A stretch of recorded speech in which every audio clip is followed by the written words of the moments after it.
programme du premier volet de notre série Le lycée vu d'en haut, je vais vous présenter la maison des lycéens. En début d'année se déroule son assemblée générale, principal moment de décision, mais qu'est-ce que c'est exactement que la maison des lycéens ? Revenons un peu en arrière, en 2013. La plupart des établissements scolaires accueillent un FSE ou une MDL, et depuis 1991, une transition progressive est faite pour passer du FSE, foyer socio-éducatif, à la MDL, maison des lycéens. Le temps de constituer un dossier, et le 13 décembre 2013, le dossier de création de la MDL du lycée Aimé Césaire est déposé en préfecture.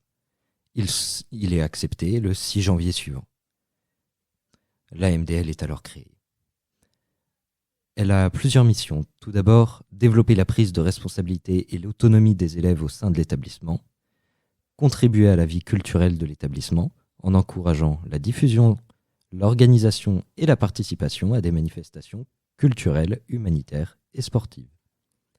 C'est-à-dire que des élèves vont organiser des événements tels que des scènes ouvertes, la tenue de la cafétéria, les ventes de produits dérivés et tant d'autres choses que vous allez découvrir tout au long de l'année. Mais qui sont ces élèves qui font vivre le lycée ?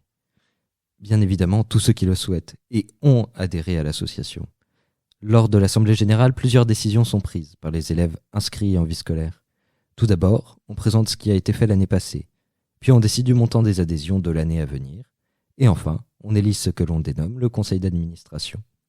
C'est ce conseil d'administration qui est chargé d'organiser tous les projets qu'il souhaite mener avec l'aide de potentiels bénévoles. Comment s'organise alors l'association ?